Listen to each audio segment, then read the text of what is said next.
I've mentioned before my appreciation for the Magic School Bus, Beacon's World, and Bill Nye the Science Guy in shaping some of my early education, and in being excellent edutainment shows that are necessary viewing for young learning minds. However, I've somehow neglected to mention another series with plenty of educational value, Popular Mechanics for Kids. Based on the famous magazine publication, this naturally followed a magazine show format, as each episode dealt with a specific topic and featured segments and interstitials that addressed these topics. Yes, those segments were hosted by children, but tell me if they look familiar to you. Today we're not playing around. Actually, playing around's all we're doing. It's a toys and games show. That's right, long before he was Hiccup in How to Train Your Dragon, and she was Kim Bauer on 24, Jim Baruchel and Elisha Cuthbert were the hosts of Popular Mechanics for Kids. And yes, it is surreal going back and watching these episodes. Yet, even early on, they provided a certain charm, and the series creators did not try to spruce them up.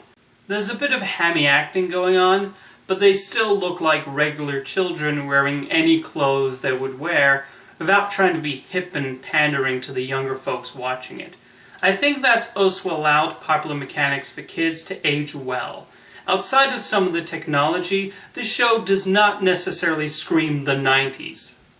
In the segments, Baruchel and Cuthbert would interact with people in a specific field, and while those adults are definitely playing things up for the camera, there's still a level of respect between them and the hosts. There was a certain amount of interactivity as they explained precisely what their jobs entailed, with the hosts occasionally participating. While obviously simplified for the child audience watching, one could understand the basic facts of the science being applied. Popular Mechanics for Kids also made sure there was a variety of topics being explored. There was an emphasis on mechanical inventions, but the series also tackled animals, food, scientific experiments, and even the stock market. The series was given an incredible amount of access to certain locations, like a coin-making factory, and in an episode I think everyone who saw the show remembers, the Nintendo headquarters. The series kept the pacing quick, but still managed to devote the proper amount of time to each segment. Interspersed between the segments were little interstitials, including an animated one and little shorts that delved into the history of a certain subject. The writers were able to fill the 22 minutes with so much info, and thus one would come out of each episode knowing plenty about the subject. I don't think educational series for children get enough credit for how they have to keep the viewers from being bored of the facts being related to them, and Popular Mechanics for Kids knew how to keep one's attention span. Revisiting Popular Mechanics for Kids, I'm impressed at how well it's aged.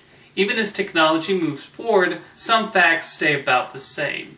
It's also a fun time capsule to Jay Baruchel and Elisha Cuthbert's early roles, but not in a way that would make one cringe when looking back at how they started. I've often talked about educational series, and I'm surprised I kept forgetting about this one. It was a fairly big staple at the time, and still continued to rerun, even after Cuthbert and Baruchel started appearing in more risque projects. See you next time.